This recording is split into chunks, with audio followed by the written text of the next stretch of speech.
Welcome everyone. ಈ ವಿಡಿಯೋದಲ್ಲಿ ನಾನು ಪ್ರಿನ್ಸಿಪಲ್ಸ್ ಆಫ್ ಮ್ಯಾನೇಜ್ಮೆಂಟ್ ಸಬ್ಜೆಕ್ಟ್ ಬಗ್ಗೆ ಡಿಸ್ಕಸ್ ಮಾಡ್ತೀನಿ. ಇದು bachelor of business administration Bengaluru city university ಅಂಡರಲ್ಲಿ SCP ಸಿಲೆಬಸ್ ಪ್ರಕಾರ ಫ್ರೇಮ್ ಆಗಿರುವಂಥ ಒಂದು ಕೋರ್ಸ್. ಇದು ಫಸ್ಟ್ ಸೆಮಿಸ್ಟರ್ BBAಗಿದೆ. ಯಾರ್ಯಾರು ಫಸ್ಟ್ ಸೆಮಿಸ್ಟರ್ BBA ಎಕ್ಸಾಮನ್ನು ಬರೀತಾ ಇದ್ದೀರಾ, ಜೊತೆಗೆ ಯಾರ್ಯಾರು ಥರ್ಡ್ ಸೆಮಿಸ್ಟರಲ್ಲಿ ಇದ್ದೀರಾ, ಫಸ್ಟ್ ಸೆಮಿಸ್ಟರ್ BBAದ principles of management backlog subject ಇದೆ, ಅವ್ರಿಗೋಸ್ಕರ ಅಂತ ಸ್ಪೆಷಲಿ ನಾನು ಈ ವಿಡಿಯೋನ ಮಾಡ್ತಾ ಇದ್ದೀನಿ. ಯಾಕೆ ಅಂದರೆ ನಿಮಗೆ ಯಾವ್ಯಾವ ರೀತಿ ಕ್ವೆಶನ್ಸ್ ಬರುತ್ತೆ, ಯಾವ ರೀತಿ ನೀವು ಪ್ರಿಪೇರ್ ಆಗಬೇಕು, especially those student who are writing supplementary exams, ನಿಮಗಿಲ್ಲಿ ಚಾಲೆಂಜಿಂಗ್ ಅಂತ ಅನ್ನಿಸ್ಬೋದು, ರೈಟ್? ಸೊ ಚಾಲೆಂಜಿಂಗ್ ಅಂತ ಅನ್ನಿಸುವಾಗ ನಿಮಗೆ ಗೊತ್ತಿರಬೇಕಾಗಿರೋದೇನು ಅಂದರೆ, ಯಾವುದೋ ಸಬ್ಜೆಕ್ಟ್ ಎಸ್ಪೆಷಲಿ ಥಿಯರಿಟಿಕಲ್ ಸಬ್ಜೆಕ್ಟ್ಸ್ ಅಂತ ಬಂದಾಗ ಇದೇನು ಚಾಲೆಂಜಿಂಗ್ ಅಲ್ಲ, ಎಲ್ಲ ಈಸಿ ಸಬ್ಜೆಕ್ಟ್ಸೇ. ಬಟ್ ನಮಗೆ ಗೊತ್ತಿರಬೇಕಾಗಿರೋದೇನು ಅಂದರೆ ಏನನ್ನ ಓದಬೇಕು ಮತ್ತು ಹೇಗೆ ಓದಬೇಕು ಅನ್ನುವಂಥದ್ದು. ಸೊ ಅದಕ್ಕೋಸ್ಕರನೇ ಈ ವಿಡಿಯೋ. ಈಗ ನಿಮಗೆ ಸಿಲೆಬಸ್ ಬಗ್ಗೆ ಆಲ್ರೆಡಿ ಗೊತ್ತಿದೆ. 5 ಯೂನಿಟ್ಸ್ ಇದೆ. ಯೂನಿಟ್ 1, 2, 3, 4, 5 ಕೋಆರ್ಡಿನೇಟಿಂಗ್ ಆ್ಯಂಡ್ ಕಂಟ್ರೋಲಿಂಗ್ವರೆಗೂ, beginning from the nature and functions of management, right? ಒಂದೊಂದೇ ಯೂನಿಟನ್ನು ನಾವು ಇಲ್ಲಿ ಅಬ್ಸರ್ವ್ ಮಾಡ್ತಾ ಹೋದರೆ, okay, first unit nature and functions of management. ಇಲ್ಲಿ ಯಾವ ರೀತಿ ಕ್ವೆಶನ್ಸನ್ನ ಕೇಳ್ತಾರೆ ನೋಡಿ. ಸಿಂಪಲ್ಲಾಗಿ ನಾನು ಸಜೆಸ್ಟ್ ಮಾಡುವಂಥದ್ದು ಸ್ಟೂಡೆಂಟ್ಸಿಗೆ, ಪ್ರತಿ ಪಾಯಿಂಟ್ ಟು ಪಾಯಿಂಟ್ ಸಿಲೆಬಸ್ಸನ್ನು ಪಕ್ಕದಲ್ಲಿ ಇಟ್ಕೊಂಡು ಅದ್ರ ಪ್ರಕಾರ ಆನ್ಸರ್ಸ್ನ ಸರ್ಚ್ ಮಾಡಿಕೊಂಡು ಒಂದು ಬ್ಲೂ ಬುಕ್ ಥರ ಮಾಡಿಕೊಂಡು ಅದರಲ್ಲಿ 2 ಮಾರ್ಕ್ಸ್ ಕ್ವೆಶನ್ಸ್ ಯಾವ್ಯಾವ ರೀತಿ ಬರ್ಬೋದು ಅದನ್ನೆಲ್ಲ ನೋಟ್ ಮಾಡಿಕೊಂಡು ಅದಕ್ಕೆ ಆನ್ಸರ್ ಹುಡ್ಕೊಂಡು ರೆಡಿ ಮಾಡ್ಕೊಳ್ಳಿ. ಜೊತೆಗೆ 5 ಮಾರ್ಕ್ಸ್ ಕ್ವೆಶನ್ಸ್ ಏನೇನು ಬರ್ಬೋದು ಅದನ್ನು ನೋಟ್ ಮಾಡಿಕೊಂಡು ನೀವೇ ಒಂದು key point with small explanation ready ಮಾಡ್ಕೊಂಡು ಇಟ್ಕೊಂಡ್ಬಿಟ್ರೆ ನಿಮಗೆ ಎಕ್ಸಾಮ್ ಟೈಮಲ್ಲಿ ರಿವಿಷನ್ ಮಾಡ್ಕೊಂಡು ಹೋಗೋದಕ್ಕೆ ಬೆಸ್ಟ್. ಯಾವತ್ತೂ ಹಾಗೆ ಮಾಡಿ ನಾವು ಎಲ್ಲದನ್ನು ಪ್ರಿಪೇರ್ ಮಾಡಿ ನಾವೇ ಇಟ್ಕೊಳ್ಬೇಕು. Stop depending on others. Don't expect the teachers to give your notes. Don't expect others, your friends to provide your notes. If you do like that, you are very depending on them. When you are very much depending on others for notes and everything, you are not going to improve your knowledge. Your skills are going down. So when you are depending on others, that will make you inferior. Okay, so ಬೇರೆಯವರು ನಿಮ್ಮ ಮೇಲೆ dominate ಮಾಡೋದಕ್ಕೆ you are giving a chance. So it's important for you to prepare yourself, learn by yourself. Okay, so here let's begin with understanding the syllabus. Unit 1, nature and functions of management. Management meaning and definition. So here, as they say, they may ask you a question for 2 marks. Write the meaning of management ಅಂತ ಕೇಳಬಹುದು, ಅಥವಾ write the definition of management ಅಂತ ಕೇಳ್ಬೋದು. ಇಲ್ಲಿ ನಿಮಗೆ 2 ಮಾರ್ಕ್ಸ್ನ question ಬರುತ್ತೆ, meaning or definitions of management. ಅದು ಬಿಟ್ಟು ಇನ್ನು 2 ಮಾರ್ಕ್ಸ್ ಕ್ವೆಶನ್ ಯಾವ ರೀತಿ ಬರ್ಬೋದು, ಲೆವೆಲ್ಸ್ ಆಫ್ ಮ್ಯಾನೇಜ್ಮೆಂಟಲ್ಲೂ ಕೂಡ ನಿಮಗೆ 2 ಮಾರ್ಕ್ಸ್ ಕೇಳ್ಬೋದು. Top level, mid level, lower level. Okay, ಅಲ್ಲೂ ಕೂಡ ನಿಮಗೆ 2 ಮಾರ್ಕ್ಸ್ ಕ್ವೆಶನ್ ಬರ್ಬೋದು. ಇಲ್ಲ ಅಂದರೆ write the 2 features of management ಅಂತನಾದರೂ ಕೇಳ್ಬೋದು, ರೈಟ್ 2 ಇಂಪಾರ್ಟೆನ್ಸ್ ಆಫ್ ಮ್ಯಾನೇಜ್ಮೆಂಟ್ ಅಂತ ಕೇಳ್ಬೋದು, 2 ಫಂಕ್ಷನ್ಸ್ ಆಫ್ ಮ್ಯಾನೇಜ್ಮೆಂಟ್ ಅಂತನಾದರೂ ಕೇಳ್ಬೋದು, ಅಥವಾ ಇನ್ನು the difference between management and administration, ಅದರಲ್ಲಿ 2 ಡಿಫ್ರೆನ್ಸಸ್ನು ಕೇಳ್ಬೋದು. ಸೊ 2 ಮಾರ್ಕ್ಸಿಗೆ ಇಲ್ಲಿ ಯಾವ ರೀತಿನಾದರೂ ಕ್ವೆಶನ್ಸನ್ನು ಕೇಳಲಿ, ನೀವು ಈ ಸಿಲೆಬಸ್ಸನ್ನು ಕ್ಲೀನಾಗಿ ಬರೆದು ರೆಡಿ ಮಾಡಿ ಇಟ್ಕೊಂಡು ಬಿಟ್ಟಿದ್ರೆ, ನಿಮಗೆ ಯಾವುದೇ ರೀತಿಯಾದಂತಹ ಸಿಲೆಬಸ್ ಪ್ರಕಾರ ನೀವು ನೋಟ್ಸ್ ಮಾಡಿ ಇಟ್ಕೊಂಡಿದ್ರೆ ನಿಮಗೆ ಯಾವುದೇ ರೀತಿಯಾದಂತಹ ತೊಂದರೆ ಎಕ್ಸಾಮ್ ಟೈಮಲ್ಲಿ ಆಗಲ್ಲ. ಅವ್ರು ಯಾವುದೇ ಕ್ವೆಶನ್ ಕೇಳಿದ್ರು ನೀವು ಆನ್ಸರ್ನ ಮಾಡೇ ಬರ್ತೀರಾ. ಸೊ ಇಲ್ಲಿ meaning and definition 2 marks. Features ಅಂತ ಬಂದಾಗ 5 ಮಾರ್ಕ್ಸ್ ಕ್ವೆಶನ್ಸ್ ಕೇಳ್ಬೋದು. ಇಂಪಾರ್ಟೆನ್ಸ್ ಆಫ್ ಮ್ಯಾನೇಜ್ಮೆಂಟ್ ಅಂದರೂ 5 ಮಾರ್ಕ್ಸ್ ಕ್ವೆಶನ್ ಕೇಳ್ಬೋದು. ಇನ್ ಕೇಸ್ 15 ಮಾರ್ಕ್ಸಿಗೆ ಕ್ವೆಶನ್ ಕೇಳಬೇಕು ಅಂದರೆ explain the features and importance of management ಅಂತ ಕೇಳ್ಬೋದು. ಆವಾಗ ನೀವು ಫೀಚರ್ಸ್ 8 ಪಾಯಿಂಟು, ಇಂಪಾರ್ಟೆನ್ಸ್ 8 ಪಾಯಿಂಟು, 16 ಪಾಯಿಂಟ್ಸಿಗೆ ರೆಡಿ ಆಗಿರಬೇಕಾಗುತ್ತೆ. 15 ಮಾರ್ಕ್ಸಿಗೆ ಆನ್ಸರ್ ಬರೆಯುವಾಗ ನೀವು ಯಾವತ್ತೂ ಕೂಡ ಫಸ್ಟು ಮೀನಿಂಗ್ ಬರೀಬೇಕು. ಓಕೆ, ಫಸ್ಟ್ ಮೀನಿಂಗ್, ಇಂಟ್ರೊಡಕ್ಷನ್ ಅಂತ ಹೇಳ್ತೀವಿ. Okay, meaning or introduction about that management. ಆಮೇಲೆ ಈಗ explain the features and importance ಅಂತ ಏನು ಕೇಳಿರ್ತಾರೆ, ಫೀಚರ್ಸ್ ಆಫ್ ಮ್ಯಾನೇಜ್ಮೆಂಟ್ 8 ಪಾಯಿಂಟ್ಸ್ ಬರೀಬೇಕು. ಆಮೇಲೆ ಇಂಪಾರ್ಟೆನ್ಸ್ ಆಫ್ ಮ್ಯಾನೇಜ್ಮೆಂಟ್ ಅದ್ರದ್ದು 8 ಪಾಯಿಂಟ್ಸ್ ಬರಬೇಕು. ಬರೆದಾದ್ಮೇಲೆ ಲಾಸ್ಟಲ್ಲಿ ಕನ್ಕ್ಲೂಷನ್ ಬರಬೇಕು. Then you have a high chances of scoring 15 out of 15 in your examination. The more you prepare, the better marks you get. Okay, so ಎಷ್ಟು ಚೆನ್ನಾಗಿ ನಾವು ಬರಿತೀವಿ ನೋಡಿ. ಈಗಲಿಂದಾನೇ ಫಸ್ಟ್ ಸೆಮಿಸ್ಟರಿಂದನೇ ನೀವು ಈ ರೀತಿ ಎಕ್ಸಾಮ್ಸಲ್ಲಿ ಬರೆಯುವಂಥದ್ದು ಕಲ್ತ್ಕೊಂಡ್ರೆ ನೆಕ್ಸ್ಟ್ ನೀವು ಡಿಗ್ರಿ ಮುಗಿದ ಮೇಲೆ ಯಾವುದಾದ್ರೂ ಬೇರೆ ಕೋರ್ಸು ಕಾಂಪಿಟೇಟಿವ್ ಎಕ್ಸಾಮ್ಸ್ ಬರೀತೀರಾ, KS IAS ಅಥವಾ ಚಾರ್ಟರ್ಡ್ ಅಕೌಂಟೆಂಟು ಈ ರೀತಿ ಯಾವುದಾದ್ರೂ ಎಕ್ಸಾಮ್ಸನ್ನ ಬರೀತೀರಾ ಅಂದಾಗ ಅಲ್ಲಿ ನಿಮಗೆ ಡಿಸ್ಕ್ರಿಪ್ಟಿವ್ ಆಗಿ ಬರೆಯುವಾಗ ತುಂಬ ಉಪಯೋಗ ಆಗುತ್ತಿದ್ದು. ಸೊ ಅದಕ್ಕೆ ಬರೆಯೋದು ಒಂದು ಸ್ಕಿಲ್. ನೀವೆಷ್ಟು ಬರೆದು ಈಗಲಿಂದನೇ ಕಲಿತೀರೋ ಅಷ್ಟು ನೆಕ್ಸ್ಟ್ ನಿಮಗೆ ಬೇರೆ ನಿಮ್ಮ ಕರಿಯರಲ್ಲಿ ತುಂಬ ಯೂಸ್ ಆಗುತ್ತೆ. ನೀವು ಸೆಟ್ಲ್ ಆಗೋದಕ್ಕೆ, ಒಳ್ಳೆ ಪೊಸಿಷನಲ್ಲಿ ಸೆಟ್ಲ್ ಆಗೋದಕ್ಕೆ ನಿಮ್ಮ ಬರವಣಿಗೆ ಒಂದು ಅಡ್ವಾಂಟೇಜ್, ಒಂದು ಸಪೋರ್ಟಿವ್ ಆಗಿ ನಿಂತಿರುತ್ತೆ. Okay, next unit 2 here planning. Unit 2 ಪ್ಲ್ಯಾನಿಂಗಲ್ಲಿ meaning of planning. So meaning of planning 2 marks. ನೋಡಿ, ಇಲ್ಲಿ ಮೀನಿಂಗ್ ಆಫ್ ಮ್ಯಾನೇಜ್ಮೆಂಟು ಗೊತ್ತಿರಬೇಕು, ಮೀನಿಂಗ್ ಆಫ್ ಪ್ಲ್ಯಾನಿಂಗು ಗೊತ್ತಿರಬೇಕು, ಮೀನಿಂಗ್ ಆಫ್ ಆರ್ಗನೈಸಿಂಗು ಗೊತ್ತಿರಬೇಕು. ಓಕೆ, ಮೀನಿಂಗ್ ಆಫ್ ಆರ್ಗನೈಸೇಷನು ಗೊತ್ತಿರಬೇಕು. So organising is the process of bringing the resources together ಅನ್ನೋದು. Organisation is an entity. Okay, it's an entity, formal or informal entity, which does organizing activities.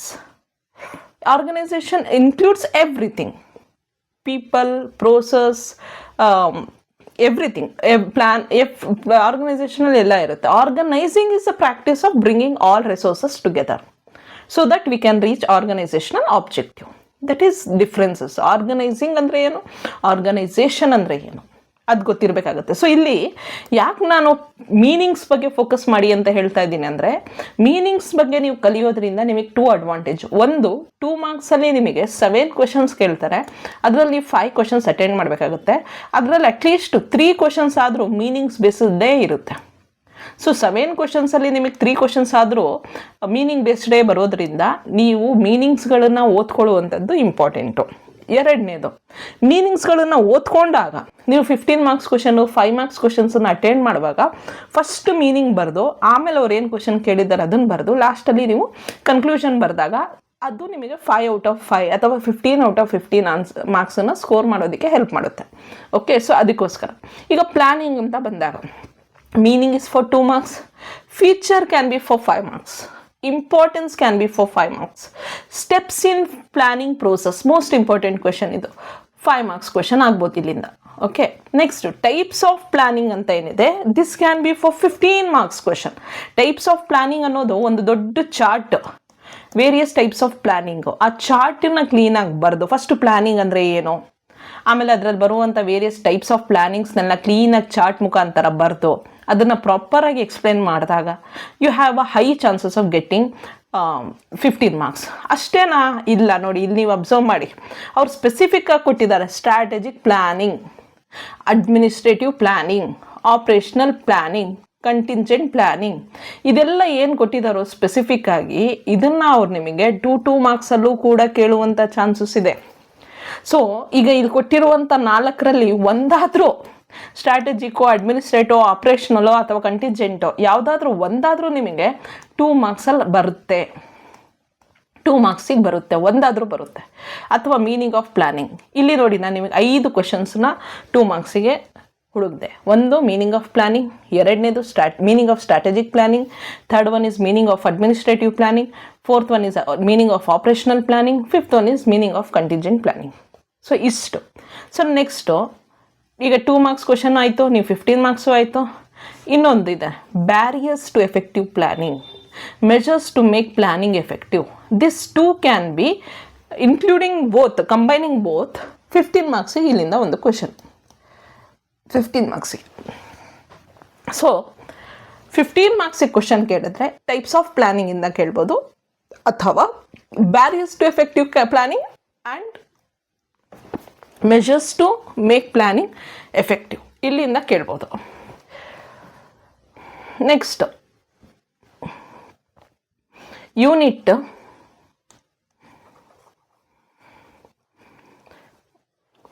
Organising and organisational structure. Unit 3 organising and organisational structure. Organising process ಅಂತ topic, ಅದರಲ್ಲಿ concept of organisation ಈಗ point open ಆಗುತ್ತೆ.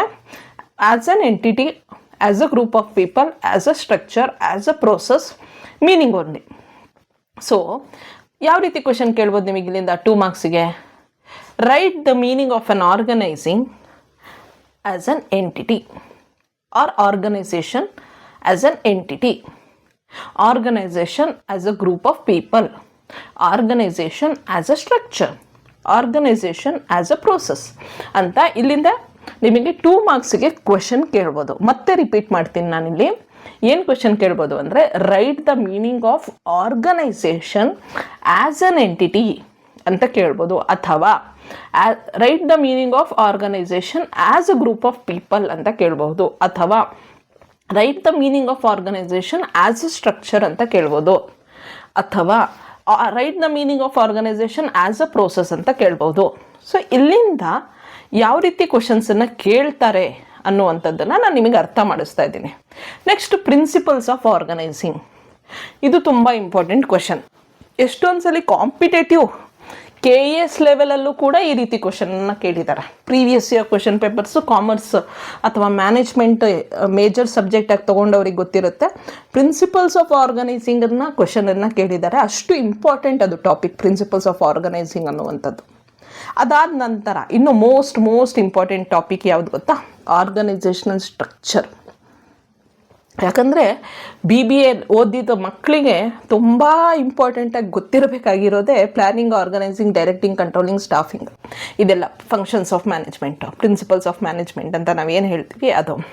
So ಇದರಲ್ಲಿ organisational structure ಅನ್ನೋದಿದೆ ನೋಡಿ, ತುಂಬ ಮುಖ್ಯ ಅದು ಕೂಡ.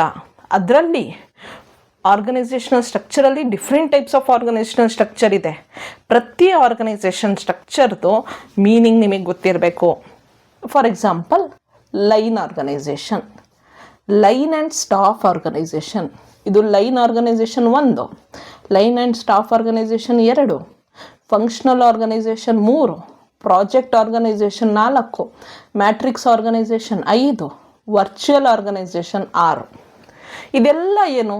ಫಾರ್ಮಲ್ ಆರ್ಗನೈಸೇಷನಲ್ ಸ್ಟ್ರಕ್ಚರ್, ಅಫಿಷಿಯಲ್ ಆಗಿ. ಓಕೆ, ನೆಕ್ಸ್ಟು ಇದಾದ ನಂತರ ಇನ್ನೊಂದಿದೆ ಇನ್ಫಾರ್ಮಲ್ ಆರ್ಗನೈಸೇಷನಲ್ ಸ್ಟ್ರಕ್ಚರ್ ಅಂತ. ಅದರಲ್ಲೂ ಕೂಡ ಪ್ರತಿಯೊಂದು ಏನೇನು ಬರುತ್ತೆ, ಇನ್ಫಾರ್ಮಲ್ ಆರ್ಗನೈಸೇಷನಲ್ ಸ್ಟ್ರಕ್ಚರ್ ಅಂದರೆ ಏನರ್ಥ, ಮೀನಿಂಗ್ ಏನು, ಅದ್ರದ್ದು ಕ್ಯಾರೆಕ್ಟರಿಸ್ಟಿಕ್ಸ್ ಏನು, ಅದರ ಉಪಯೋಗ, ಇಂಪಾರ್ಟೆನ್ಸ್ ಏನು, ಲಿಮಿಟೇಷನ್ಸು, ಇಷ್ಟು ಜೊತೆಗೆ difference between formal and informal organisation ಅಂತಲೂ ಇದೆ. ಸೊ ಡಿಫ್ರೆನ್ಸಸ್ಸು, ಫಾರ್ಮಲ್ ಆರ್ಗನೈಸೇಷನ್ ಅಂದರೆ ಏನು, ಇನ್ಫಾರ್ಮಲ್ ಆರ್ಗನೈಸೇಷನ್ ಅಂದರೆ ಏನು, ಅಟ್ಲೀಸ್ಟ್ 5 ಪಾಯಿಂಟ್ಸ್ ನಿಮಗೆ ಗೊತ್ತಿರಬೇಕು. 5 ಮಾರ್ಕ್ಸಿಗೆ ಇಲ್ಲಿಂದ ಕ್ವೆಶನ್ ಕೇಳ್ತಾರೆ. ಸೊ ಈಗ ನೀವು ನನಗೆ ಕೇಳಿದ್ರೆ ಕ್ವೆಶನ್ನು 2 ಮಾರ್ಕ್ಸಿಗೆ ಯಾವ ರೀತಿ ಕೇಳ್ಬೋದು, 15 ಮಾರ್ಕ್ಸಿಗೆ ಯಾವ ರೀತಿ ಕೇಳ್ಬೋದು, 5 ಮಾರ್ಕ್ಸಿಗೆ ಯಾವ ರೀತಿ ಕೇಳ್ಬೋದು ನೋಡಿ.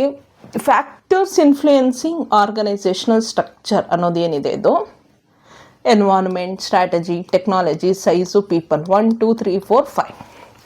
ಇದನ್ನು ಇನ್ ಡೀಟೇಲಾಗಿ ನೀವು 15 ಮಾರ್ಕ್ಸಿಗೆ ರೆಡಿಯಾಗಿ, factors influencing organisational structure. Okay, next ಇನ್ನೊಂದು ರೀತಿ 15 ಮಾರ್ಕ್ಸಿಗೆ ಕೇಳಿದ್ರೆ ಎಕ್ಸ್ಪ್ಲೇನ್ ವೇರಿಯಸ್ ಆರ್ಗನೈಸೇಷನಲ್ ಸ್ಟ್ರಕ್ಚರ್ ಅಂತ ಕೇಳ್ಬೋದು. ಅದರಲ್ಲಿ ಎಸ್ಪೆಷಲಿ ಫಾರ್ಮಲ್ ಆರ್ಗನೈಸೇಷನಲ್ ಸ್ಟ್ರಕ್ಚರಲ್ಲಿ ಪ್ರತಿಯೊಂದರದ್ದು ಮೀನಿಂಗು, ಮತ್ತು line organisation, line and staff, functional, project, matrix, virtual, ಇದೆಲ್ಲ ನೀವು ರೆಡಿ ಇರಬೇಕು with the meaning of informal organisation. So ಅದೇನಿಗೆ ಬೇಕು informal organisation? Most importantly the importance of informal organisation, ಅದು ನಮಗೆ ಗೊತ್ತಿರಬೇಕು. ಸೊ ಈಗ ಏನಪ್ಪ ಇಷ್ಟೆಲ್ಲ ಓದಬೇಕಾ ನೋಡಿ. ಪ್ಲ್ಯಾನ್ ಮಾಡುವಾಗ ನಾನು ಯಾವತ್ತೂ ಮಕ್ಕಳಿಗೆ ಹೇಳ್ಕೊಡೋದೇನು ಅಂದರೆ, ನೀನು ಯಾವ ರೀತಿ ಆನ್ಸರ್ನ ಓದ್ಕೊಳ್ಬೇಕು ಅಂದರೆ, ಇಂಪಾರ್ಟೆನ್ಸು, ಲಿಮಿಟೇಷನ್ಸು. ಇಂಪಾರ್ಟೆನ್ಸ್ ನೀನು ಓದ್ತಾ ಇದೆ ಅಂದರೆ ಅದನ್ನೇ ನೀನು ಅಡ್ವಾಂಟೇಜಾಗಿ ಬರೆಯೋಕ್ಕಾಗಬೇಕು, ಅದನ್ನೇ ನೀನು ಕ್ಯಾರೆಕ್ಟರಿಸ್ಟಿಕ್ಸ್, ಫೀಚರ್ಸಾಗಿ ಬರೆಯೋದಕ್ಕಾಗಬೇಕು. ಓಕೆ, ಆ ರೀತಿ ನೀನು ಬುಕ್ಸನ್ನು ರೆಫರ್ ಮಾಡಿ ಅಥವಾ ಗೂಗಲನ್ನು ಸರ್ಚ್ ಮಾಡಿ ಆನ್ಸರ್ಸ್ನ ಹುಡುಕಿ ನೋಟ್ಸ್ ಮಾಡ್ಕೊಂಡು ಇಟ್ಕೊಂಡಿರ್ಬೇಕಾಗತ್ತೆ. ಒಂದೇ ಆನ್ಸರು ಇಂಪಾರ್ಟೆನ್ಸ್ ಕೇಳಿದ್ರು ಬರೀಬೇಕು, ಅಡ್ವಾಂಟೇಜ್ ಕೇಳಿದ್ರು ಬರೀಬೇಕು, ಕ್ಯಾರೆಕ್ಟರಿಸ್ಟಿಕ್ಸ್ ಕೇಳಿದ್ರು ಬರೀಬೇಕು, ಫೀಚರ್ಸ್ ಕೇಳಿದ್ರು ಬರೀಬೇಕು. ಆ ರೀತಿ ಆನ್ಸರ್ಸ್ನ ಫ್ರೇಮ್ ಮಾಡಿಕೊಂಡು ರೆಡಿ ಮಾಡಿ ಓದ್ಕೊಂಡಿರಬೇಕು. ಸೊ ನೆಕ್ಸ್ಟ್ ಇಲ್ಲಿ ಇನ್ನೊಂದು 2 ಮಾರ್ಕ್ಸ್ಗೂ ಇಲ್ಲಿಂದ ಕ್ವೆಶನ್ಸನ್ನು ಕೇಳ್ಬೋದು. ವಾಟ್ ಈಸ್ ಲೈನ್ ಆರ್ಗನೈಸೇಷನ್ ಅಂತ ಕೇಳ್ಬೋದು. ವಾಟ್ ಈಸ್ ಫಂಕ್ಷನಲ್ ಆರ್ಗನೈಸೇಷನ್ ಅಂತ ಕೇಳ್ಬೋದು, ವಾಟ್ ಈಸ್ ಸ್ಟಾಫ್ ಆರ್ಗನೈಸೇಷನ್ ಅಂತ ಕೇಳ್ಬೋದು, what is project, and most importantly ಇದರಲ್ಲಿ ತುಂಬ important, what is matrix organisation and what is virtual organisation. ಈ ಎರಡರಲ್ಲಿ ಒಂದಾದರೂ ನಿಮಗೆ ಕ್ವೆಶನ್ ರೈಸ್ ಆಗುತ್ತೆ ನೋಡಿ. ಮ್ಯಾಟ್ರಿಕ್ಸ್ ಆರ್ಗನೈಸೇಷನ್ ಅನ್ನೋದು ತುಂಬ ಇಂಪಾರ್ಟೆಂಟು, ವರ್ಚುವಲ್ ಆರ್ಗನೈಸೇಷನ್ ಅನ್ನೋದು ತುಂಬ ಇಂಪಾರ್ಟೆಂಟು. ಓಕೆ, ಸೊ ನೆಕ್ಸ್ಟು ಇದು ಇಷ್ಟು ಈ ಯೂನಿಟ್ ಬಗ್ಗೆ. Next 4th one direction. Unit 4 direction. ಡೈರೆಕ್ಷನಲ್ಲಿ meaning, importance and principles of directing ಅಂತ ಕೊಟ್ಟಿದ್ದಾರೆ. First you should be knowing the meaning of direction. ಇದರಲ್ಲಿ ಈ ಯೂನಿಟಲ್ಲಿ ಏನು ಇಂಪಾರ್ಟೆಂಟ್ ಅಂದರೆ ಕಾನ್ಸೆಪ್ಟ್ ಆಫ್ ಮೋಟಿವೇಶನ್. ನಿಮಗೆ 5 ಮಾರ್ಕ್ಸಿಗೆ ಕ್ವೆಶನ್ಸ್ ಕೇಳಿದಾಗ ಯಾವ ರೀತಿ ಥಿಯರೀಸ್ ಆಫ್ ಮೋಟಿವೇಶನ್ ಇಂದ ಕ್ವೆಶನ್ಸ್ ಕೇಳ್ಬೋದು. ಅಥವಾ 15 ಮಾರ್ಕ್ಸಿಗೆ ಕೇಳಿದ್ರೆ ಎಕ್ಸ್ಪ್ಲೇನ್ ವೇರಿಯಸ್ ಮೋಟಿವೇಶನಲ್ ಥಿಯರೀಸ್ ಅಂತ ಕೇಳ್ಬೋದು. ಅದರಲ್ಲಿ ನೀವು Maslow's need hierarchy theory, Herzberg's hygiene theory, McGregor's theory X and Y, ಈ 3 ಕೊಟ್ಟಿದ್ದಾರೆ ಸಿಲೆಬಸಲ್ಲಿ. ಈ 3 ಓದಿದ್ರೆ ಸಾಕು. ನೀವು ಗೂಗಲಲ್ಲಿ ಸರ್ಚ್ ಮಾಡಿದರೆ ಮೋಟಿವೇಶನಲ್ ಥಿಯರೀಸ್ ತುಂಬ ಇದೆ, ಒಂದು 10-12 ಬರುತ್ತೆ ನಿಮಗೆ. ಬಟ್ ಇಲ್ಲಿ ನಿಮಗೆ 3 ಥಿಯರೀಸ್ ಹೇಳಿದ್ದಾರೆ: Maslow's need hierarchy theory, Herzberg's hygiene theory and McGregor's theory X and Y. So ಈ 3 ಥಿಯರಿನ ನೀವು ಕರೆಕ್ಟಾಗಿ ಓದ್ಕೊಂಡೋಗಿ. ಇಲ್ಲಿಂದ ನಿಮಗೆ 5 ಮಾರ್ಕ್ಸ್ ಆದರೂ ಕ್ವೆಶನ್ ಕೇಳ್ತಾರೆ ಅಥವಾ 15 ಮಾರ್ಕ್ಸ್ ಆದರೂ ಕ್ವೆಶನ್ ಕೇಳ್ತಾರೆ. ಓಕೆ, ಇನ್ನೊಂದು ನಿಮಗೆ ಏನು ಕ್ವೆಶನ್ ಕೇಳ್ಬೋದು, ಇನ್ ಕೇಸ್ ಮೋಟಿವೇಶನ್ ರಿಲೇಟೆಡ್ 15 ಮಾರ್ಕ್ಸಿಗೆ ಕ್ವೆಶನ್ ಕೇಳಿದ್ದಾರೆ ಅಂದ್ಕೊಳ್ಳಿ, 5 ಮಾರ್ಕ್ಸಿಗೆ explain the importance of motivation ಅಂತ ಕೇಳ್ಬೋದು, ಅಥವಾ explain the importance of direction ಕೇಳ್ಬೋದು. ಅದು ಇಂಪಾರ್ಟೆಂಟು. ನೆಕ್ಸ್ಟ್ ಲೀಡರ್ಶಿಪ್ ಅಂತ ಬಂದಾಗ, leadership. Okay, types of leadership styles ಇಲ್ಲಿಂದ. ಓಕೆ, ಮೀನಿಂಗ್ ಆಫ್ ಲೀಡರ್ಶಿಪ್ ಕೇಳ್ಬೋದು, ಆದರೆ ಅದಕ್ಕಿಂತ ಇಂಪಾರ್ಟೆಂಟ್ ಕ್ವೆಶನ್ಸ್ ಇದೆ. What is the meaning of autocratic leadership? What is the meaning of democratic leadership? What is participative leadership? What is free rein? What is benevolent? What is transformational leadership? ಇದೆಲ್ಲ ಅವರೇ ಹೇಳಿದ್ದಾರೆ meaning and features of each ಅಂತ. ಯಾವಾಗ ಅವ್ರು meaning and features of each ಅಂತಾರೆ ನಮಗೆ ಗೊತ್ತಿರಬೇಕು. ಅವರು ಫಾರ್ ಎಕ್ಸಾಂಪಲ್ ಒಂದು ಕ್ವೆಶನ್ ಕೇಳ್ಬೋದು, explain the features of autocratic leadership ಅಂತ 5 ಮಾರ್ಕ್ಸಿಗೆ ಕ್ವೆಶನ್ ಕೇಳ್ಬೋದು. ಓಕೆ, ಅಥವಾ explain the features of transformational leadership ಅಂತಲೂ ಕೇಳ್ಬೋದು. ಆವಾಗ ನಾವೇನು ಮಾಡಬೇಕು, first we have to write the meaning of transformational leadership and next write 5 features of transformational leadership and conclusion at the end. So that is how we have to write. Be ready for this 5 points. Be ready with that for each leadership. So ಅಥವಾ ಇನ್ನೇನು ಕೇಳ್ಬೋದು ಅವರು, explain various leadership styles ಅಂತಲೂ 15 ಮಾರ್ಕ್ಸಿಗೆ question ಕೇಳ್ಬೋದು. ಇಲ್ಲಿಂದ ನೋಡಿ, explain various leadership styles ಅಂತ. ಲೀಡರ್ಶಿಪ್ ಸ್ಟೈಲ್ಸ್ ಇಲ್ಲಿಂದ ಇಲ್ಲಿವರೆಗೂ ಕೇಳ್ಬೋದು. ನಿಮಗೆ ಗೊತ್ತಿರಬೇಕೆಲ್ಲ ಪ್ರತಿಯೊಂದು with along with the features, ಅದ್ರದ್ದು meaning, features. So next, communication. Communication, meaning of communication, process of communication is important. And types of communication, 15 marks question. Barriers to communications and measures to overcome barriers to communications. So ಈಗ ನಾನು ನಿಮಗೆ ನೀವು ನನಗೆ ಕೇಳಿದ್ರೆ, ma'am ನಂದು backlog ಇದೆ principles of management, ನನಗೆಲ್ಲ ಓದೋದಕ್ಕಾಗಲ್ಲ, ಯಾಕಂದರೆ ಆಲ್ರೆಡಿ 7-8 ಸಬ್ಜೆಕ್ಟು 3rd ಸೆಮಿಸ್ಟರ್ದಿದೆ, ಯಾವ ಯೂನಿಟನ್ನ ನಾನು ಚೆನ್ನಾಗಿ ಓದ್ಕೊಂಡು ಹೋಗ್ಬೇಕು ಹೇಳಿ ಅಂತ ನೀವು ನನಗೆ ಕೇಳಿದ್ರೆ ನಾನು ಹೇಳ್ತೀನಿ, read this 4th unit direction. ಯಾಕೆ ನೋಡಿ, ಇಲ್ಲಿಂದ ನಿಮಗೆ 15 ಮಾರ್ಕ್ಸ್ 2 ಕ್ವೆಶನ್ ಕೇಳ್ತಾರೆ ಅವರು. 15 marks 2 question, 2 marks 15 marks 2 question ಅಂದರೆ 30 ಮಾರ್ಕ್ಸ್, ಅಥವಾ 5 ಮಾರ್ಕ್ಸ್ 2 ಕ್ವೆಶನ್ ಅಂದರೆ 10 ಮಾರ್ಕ್ಸು. ಆಲ್ಮೋಸ್ಟ್ ನೀವು ಪಾಸ್ ಆಗೋದಕ್ಕೆ 2 ಮಾರ್ಕ್ಸ್ 2 ಕ್ವೆಶನ್ 4 ಮಾರ್ಕ್ಸ್. ಇಲ್ಲಿ ನಿಮಗೆ ಅಟ್ಲೀಸ್ಟ್ ಅವರು 2 marks 2, 4 marks, 5 marks 2, 10 marks, 15 marks ಒಂದು ಕೇಳಿದ್ರು ಆಲ್ಮೋಸ್ಟ್ ನಿಮಗೆ 29 ಮಾರ್ಕ್ಸಿಗೆ ಒಂದೇ ಯೂನಿಟ್, ನಿಯರ್ಲಿ 29 ಮಾರ್ಕ್ಸಿಗೆ ಒಂದೇ ಯೂನಿಟ್ಟಿಂದ ನೀವು 29 ಮಾರ್ಕ್ಸಿಗೆ ಬರೀಬಹುದು, ಅಟೆಂಡ್ ಮಾಡಬಹುದು. ಸೊ ಇನ್ನೊಂದು ಯಾವುದು ಓದಲಿ ಮ್ಯಾಮ್ ಅಂದರೆ 5th ಯೂನಿಟೇ ಓದ್ಕೊಳ್ಳಿ, ಚಿಕ್ಕದಾಗಿರೋದ್ರಿಂದ ನಿಮಗೆ 2 ಮಾರ್ಕ್ಸ್ ಕ್ವೆಶನ್ನು 1, 5 ಮಾರ್ಕ್ಸ್ ಒಂದು ಕ್ವೆಶನ್ ಕೇಳಿದ್ರೂ ಆಬ್ವಿಯಸ್ಲಿ ನಿಮಗೆ 7 ಮಾರ್ಕ್ಸ್ ಬರುತ್ತೆ. ಅಲ್ಲೇ 29 ಮಾರ್ಕ್ಸು, ಇಲ್ಲೊಂದು 7 ಮಾರ್ಕ್ಸ್ ಅಂದರೆ 36 ಮಾರ್ಕ್ಸ್ ಆಗುತ್ತೆ. ಜೊತೆಗೆ ಒಂದು ಸ್ಕಿಲ್ ಡೆವಲಪ್ಮೆಂಟ್ ಕ್ವೆಶನ್ನು ಒಂದು 5 marks, 36 + 5 41 marks. In case you are writing this subject as a supplementary and you want to just focus on the few units, andre you can focus on unit 4 and 5. Okay, but ಈಗ unit 5 ಇಂದ ಯಾವ ರೀತಿ questions ಕೇಳ್ತಾರೆ ನೋಡಿ. Meaning of coordination 2 marks. Meaning of coordination 2 marks. Need requisites for effective coordination 5 marks. Controlling ಅಂದರೆ ಏನು important ಇಲ್ಲಿ. Controlling ಇಲ್ಲಿ ಮೋಸ್ಟ್ ಇಂಪಾರ್ಟೆಂಟ್ ಏನು ಅಂದರೆ process of controlling and this one process of ಕಂಟ್ರೋಲಿಂಗ್ನ 5 ಮಾರ್ಕ್ಸಿಗೆ ಕೇಳ್ಬೋದು. ನೆಕ್ಸ್ಟು 15 ಮಾರ್ಕ್ಸಿಗೆ ಬಂದರೆ ಈ ಯೂನಿಟಿಂದ ಯಾವ್ದು ಬರ್ಬೋದು, essentials of an effective control system ಕೇಳ್ಬೋದು. ಅಥವಾ ನಿಮಗೆ 5 ಮಾರ್ಕ್ಸಿಗೆ ಇನ್ನೂ ಬೇರೆದು ಕೇಳಿದ್ರೆ, ಪರ್ಟ್ ಬಗ್ಗೆ ಕೇಳಿದ್ರೆ, CPM ಬಗ್ಗೆ ಹೇಳಿದ್ರೆ, PERT 2 marks expansion, project evaluation and review technique 2 ಮಾರ್ಕ್ಸ್ಗೆ ಪರ್ಟ್ 2 ಮತ್ತು CPM, critical path method, PERT ಮತ್ತು CPM ಕ್ರಿಟಿಕಲ್ ಪಾತ್ ಮೆಥಡ್, ಈ ಎರಡೂ ಕೇಳ್ಬೋದು. You should be ready with the expansions also. So ಇಲ್ಲಿ ಗೊತ್ತಿದ್ರೆ ನಿಮಗೆ project evaluation and review technique, CPM critical path method, ಇಲ್ಲಿಂದ ನಿಮಗೆ 2 ಮಾರ್ಕ್ಸ್ ಕ್ವೆಶನ್ ಕೇಳ್ತಾರೆ. ಜೊತೆಗೆ ಇಲ್ಲಿ ನಿಮಗೆ meaning and uses of this specify ಮಾಡಿದ್ದಾರೆ ಪ್ರತಿಯೊಂದ್ರದ್ದು. ಅಬ್ಸರ್ವ್ ಮಾಡಬೇಕಾಗುತ್ತೆ. ಸಿಲೆಬಸ್ನ ಯಾರು ಅರ್ಥ ಮಾಡ್ಕೊಳ್ತಾನೋ ಅವ್ನು ಎಕ್ಸಾಮಲ್ಲಿ ಒಳ್ಳೆ ಸ್ಕೋರಿಂಗ್ ಮಾಡ್ತಾನೆ. ಪರ್ಟ್ನ ಮೀನಿಂಗ್ ಏನು, ಅದರ ಯೂಸಸ್ ಏನು, CPMನ ಮೀನಿಂಗ್ ಏನು, ಯೂಸಸ್ ಏನು, ಇದು 5 ಮಾರ್ಕ್ಸ್ಗೂ ಕೇಳ್ಬೋದು ನಿಮಗೆ. ಸೊ ಇಲ್ಲಿ ನಿಮಗೊಂದು 15 ಮಾರ್ಕ್ಸ್ ಕ್ವೆಶನ್ ರೈಸ್ ಆಗೋದ್ರೆ ಎಕ್ಸಲೆಂಟ್. ಸೊ ಓದ್ಕೊಳ್ಳಿ, ನಿಮಗೆ ಯಾವುದು ಈಸಿ ಅನಿಸುತ್ತೋ ಅದ್ರ ಪ್ರಕಾರ ಓದ್ಕೊಳ್ಳಿ. ಆಮೇಲೆ ನೀವು in case unit 3 and unit 4 ಎರಡು ಫೋಕಸ್ ಮಾಡಿಬಿಟ್ರೆ best of best. Unit 3 and unit 4ನ ಚೆನ್ನಾಗಿ ಓದ್ಕೊಂಡು ಹೋಗ್ಬಿಟ್ರೆ ಬೆಸ್ಟ್ ಆಫ್ ಬೆಸ್ಟ್. ಆಲ್ಮೋಸ್ಟ್ ಒಂದು 50 ಮಾರ್ಕ್ಸಿಗೆ ನೀವು ಅಟೆಂಡ್ ಮಾಡಿಬಿಡ್ಬೋದು. ಸೊ 15 ಮಾರ್ಕ್ಸಿಗೆ ಅಟೆಂಡ್ ಮಾಡಿದ್ರೆ ನೀವು ಪಾಸ್ ಆಗ್ತೀರಾ. ಓಕೆ, ಪಾಸ್ ಆಗ್ತೀರಾ. ನೆಕ್ಸ್ಟ್ ಸ್ಕಿಲ್ ಡೆವಲಪ್ಮೆಂಟ್ ಕ್ವೆಶನ್ಸ್ ಬನ್ನಿ. ನೋಡಿ, ಸ್ಕಿಲ್ ಡೆವಲಪ್ಮೆಂಟ್ ಕ್ವೆಶನ್ಸನ್ನ ಇಗ್ನೋರೇ ಮಾಡಬಾರ್ದು ನೀವು. ನಾವು ಕೆಲವೊಮ್ಮೆ ವ್ಯಾಲ್ಯೂಯೇಷನ್ ಮಾಡುವಾಗ ಅಬ್ಸರ್ವ್ ಮಾಡ್ತೀನಿ, ಮಕ್ಕಳು ಎಲ್ಲ ಫುಲ್ ಪೇಪರ್ ತುಂಬ ಚೆನ್ನಾಗಿ ಬರೆದಿರ್ತಾರೆ. 80 ಮಾರ್ಕ್ಸಿಗೆ ಬರೀಬೇಕು, 75 ಮಾರ್ಕ್ಸಿಗೆ ಫುಲ್ ಪೇಪರ್ ಬರೆದಿರ್ತಾರೆ.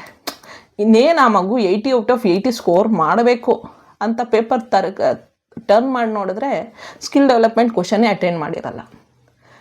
ಅಲ್ಲಿ ಆ ಮಾರ್ಕ್ಸ್ ಕಟ್ ಆಗಿಬಿಡುತ್ತೆ, ಅಟೆಂಡೇ ಮಾಡಿಲ್ವಲ್ಲ. So it's important that you focus on skill development questions. If you are first semester student you may not be knowing this. So ಅದಕ್ಕೋಸ್ಕರ ಸ್ಟ್ರೆಸ್ ಮಾಡಿ ಹೇಳ್ತಾ ಇದ್ದೀನಿ, ಪ್ರತಿ ಸಬ್ಜೆಕ್ಟಲ್ಲೂ ಕೂಡ ಸ್ಕಿಲ್ ಡೆವಲಪ್ಮೆಂಟ್ ಕ್ವೆಶನ್ಸ್ ಏನಿರುತ್ತಲ್ಲ ಸಿಲೆಬಸ್ಸಲ್ಲಿ, ಅದ್ರ ಬಗ್ಗೆ 4 ಕ್ವೆಶನ್ಸ್ ಇರುತ್ತೆ. 4ರಲ್ಲಿ ಒಂದಂತೂ ನಿಮಗೆ ಬಂದೇ ಬರುತ್ತೆ. ಅದನ್ನು ಕ್ಲಿಯರಾಗಿ ನೀವು ಓದ್ಕೊಂಡು ಹೋಗ್ಬಿಟ್ರೆ 5 ಮಾರ್ಕ್ಸ್ ಕಂಪಲ್ಸರಿ, ಈಸಿಯಾಗಿ ನಿಮಗೆ ಬರುತ್ತೆ 5 ಮಾರ್ಕ್ಸ್. ಸೊ ನೋಡಿ, ಏನು ಜಾಸ್ತಿ ಇರಲ್ಲ. Compare the different types of leadership styles. ಇಲ್ಲಿ ನೀವು ಅಬ್ಸರ್ವ್ ಮಾಡಬೇಕು, ನಾನು ಆಗಲೇ ಹೇಳಿದ್ದೆ ಡಿಫ್ರೆಂಟ್ ಲೀಡರ್ಶಿಪ್ ಸ್ಟೈಲ್ಸ್ ಇದೆಯಲ್ಲ ಆ ಯೂನಿಟಲ್ಲಿ, ಆಟೋಕ್ರಾಟಿಕ್, ಡೆಮೊಕ್ರಾಟಿಕ್ ಅದೆಲ್ಲ.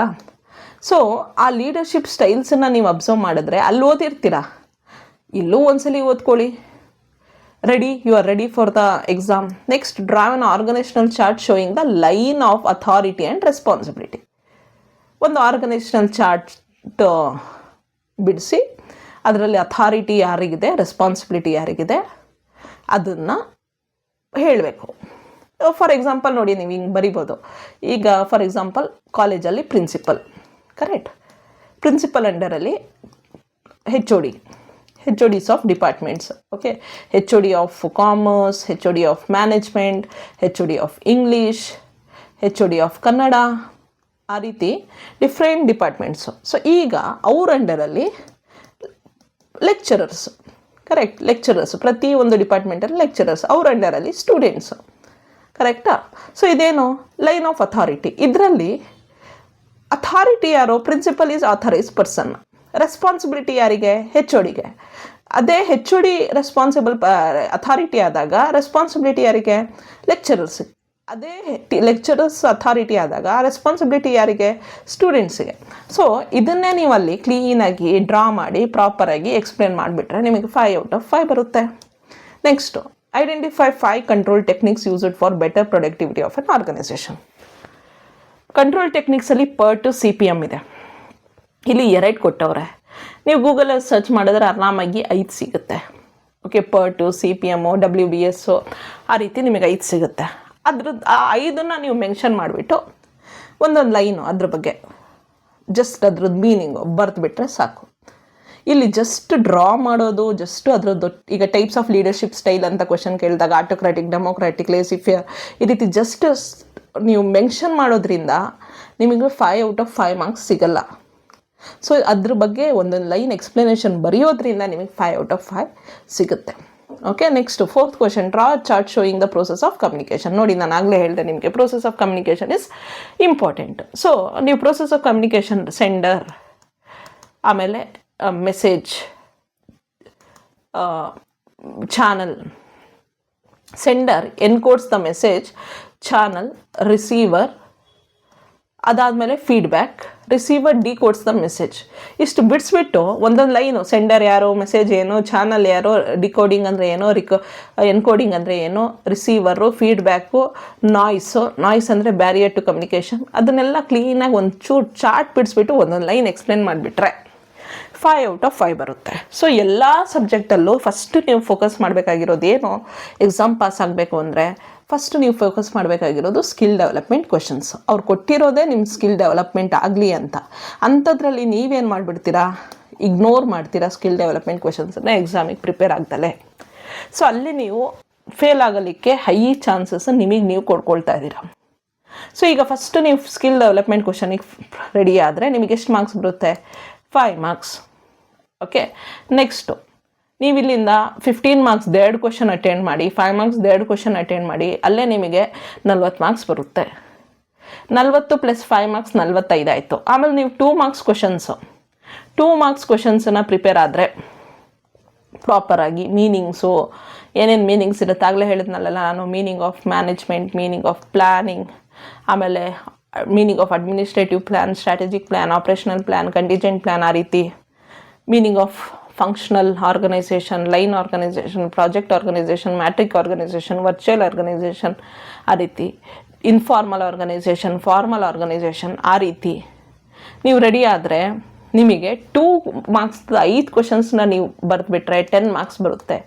ಸೊ ನೀವು ಕರೆಕ್ಟಾಗಿ ಪ್ಲ್ಯಾನ್ ಮಾಡ್ಕೊಂಡು ಓದ್ಕೊಂಡು ಹೋದರೆ ಆರಾಮಾಗಿ ನೀವು 80 ಮಾರ್ಕ್ಸಿಗೆ ಅಟೆಂಡ್ ಮಾಡಬಹುದು.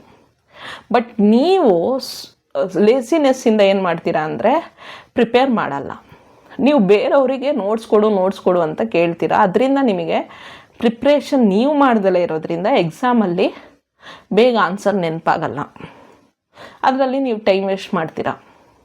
ಸೊ ಎಕ್ಸಾಮಲ್ಲಿ ಬರೆಯುವಾಗ ನೀವು ಎಲ್ಲದಕ್ಕೂ ರೆಡಿಯಾಗಿರಬೇಕು ಅಂದರೆ ನೀವೇ ಒಂದು ಬ್ಲೂ ಬುಕ್ಕನ್ನು ಪರ್ಚೇಸ್ ಮಾಡಿಕೊಂಡು ಒಂದು 10-15 ಪೇಜ್ದು ಪ್ರತಿಯೊಂದು ಕ್ವಶನಿಗೂ answer with key point, single line explanation ಬರೆದು ರೆಡಿ ಮಾಡ್ಕೊಂಡು ಅದನ್ನೇ ರಿವೈಸ್ ಮಾಡ್ತಾ ಇದ್ದರೆ you will be ready to attend examination for 80+ marks and you will score 50+ marks in the examination. And even few students score 80 out of 80 also. Nothing is difficult here. If you are lazy, the subjects are difficult. If you are not lazy, if you are planning properly, then your subjects are not difficult for you. I hope that this video has made you understand about the principles of management subject. Next video on the other subject. Thank you so much.